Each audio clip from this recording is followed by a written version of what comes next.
Did you know that God can talk to you through nature? I've been walking this road for, about 10 years.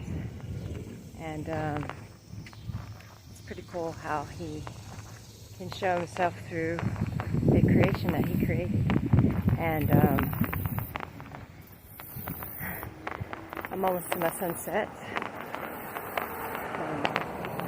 Anyways, you just gotta listen and look, and you'll see God through the clouds. The sky is mainly